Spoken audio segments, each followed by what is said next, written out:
I'm Vicki Markussen. I am announcing my candidacy for mayor of the city of La Crosse. This is my second run, so people know me, they understand my approach to government, and my message remains true from the first time. The city mayor is a leader. That leader creates a shared vision, and that shared vision is what helps navigate the decisions that get made. It helps overcome the short-term vision, the short-term problems with long-term solutions and vision. And that vision can come with compassion. My vision is that we must be the top place that people choose to live. Where people live is a choice, and every decision that the council takes impacts that choice. I understand there has been a tough budget. We have to assess what is essential, but also what makes people want to live here, and then we look at what can be cut. We've cut libraries, we have cut pools, and we have neighborhoods that have feared homeless encampments coming in and impacting their life as they know it. We are all compassionate. We do care for our children, we care about our homes, we care about theft that happens around us. We all want strong neighborhoods, and we want those neighborhoods to be making improvements. We all recognize we want affordable housing, whether that is ownership, whether that is renting. We want roads that aren't bumpy and have a plan to be fixed. We also care about our local businesses that support our way of life. They're on the courts and the fields with us, those business owners, and those are the companies that are oftentimes on our signs that support our teams. Most of all, people want taxes that don't price them out of their homes. We have an aging population. Every dollar counts, and we have to be mindful of what our property taxes do for those that are on fixed incomes. We rely on our mayor and our council to make votes that support the values that align with our neighbors. People want a vision that passes projects, that passes ordinances, that make them safer, and making their neighborhoods attract families, and that it's affordable to stay in the home that they have lived in for so many years. I want to share a story that actually drove it home and really helped me decide if I was going to run again. I was in a meeting with a young professional, and that young professional said, "I'm not in the market yet to buy a home, but when I do, there is no way I would ever buy a home in the city of La Crosse," because what she sees that she's not going to be able to have an impact on what is happening in the community around her, because that's being driven by others with differing agendas and differing values. And to me, we need those young professionals saying, "I want to live in La Crosse," not "I don't want to live in La Crosse." Not only do I not want to live in La Crosse, I wouldn't even consider it. So we have to be thinking with every vote that we are doing and asking the question, is this going to make the people here now want to continue living in La Crosse, new people coming in, because it is a choice, and we need to be making the decisions that align with that longer term vision. A lot of people know where I stand from the first time around. I am very much about strengthening our neighborhoods. I am very much about fixing our roads, the things that people care about, making sure that our police have the resources that they have to attract the police officers that they need. And so I'm running because I want people to have a voice. I want people who are choosing to live here to have a voice, and we also need to take into account those who have not made that decision yet. So people that know me from 4 years ago know that I have a strong leadership skill set that I have developed over many years. I think it is what separates me out from a lot of candidates.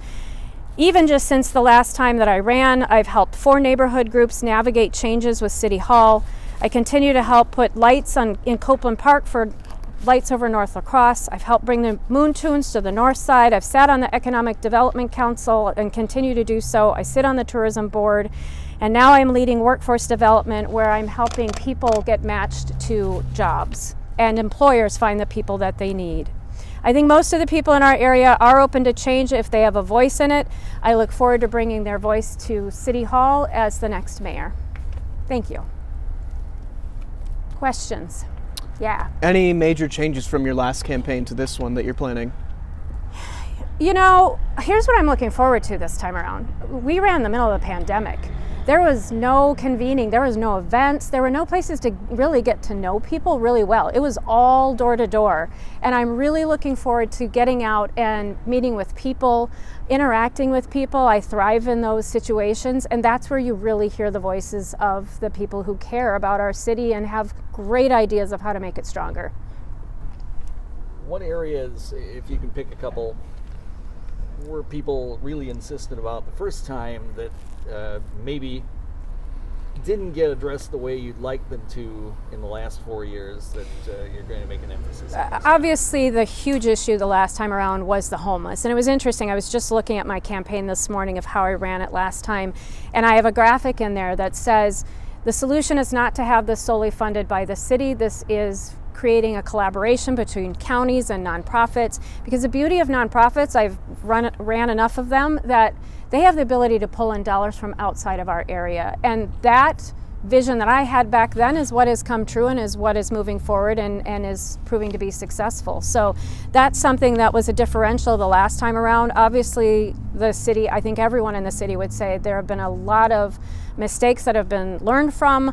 We have a pathway moving forward, and that was the top issue, and now we're on a different path 4 years later than what had happened in the last several. Vicki, you had mentioned that you spoke with a young professional, and that kind of being a reason for you to run for mayor. Is that the sole reason, or are there others? No, I mean, I will tell you, it started hours after the last election results. Someone actually said, when it's that close, it was 200 votes. They said, it's expected that you run again. And at that point, I'm going, let me shed some of the pain, right? So a lot of people, it was constant. I will tell you, in the last couple of months, people were asking more and more frequently. And when people ask, they obviously respected the campaign that I ran. I'm very proud of the campaign that we ran. It was a very clean, positive campaign, and I'm looking forward to that being the case again. Anything else? Do you support the idea of a city administrator? That's going to be one of the hot topics, and honestly, I have been listening a lot. I hear the opposition, I hear the pros, and honestly, I said this, it was asked even the last election.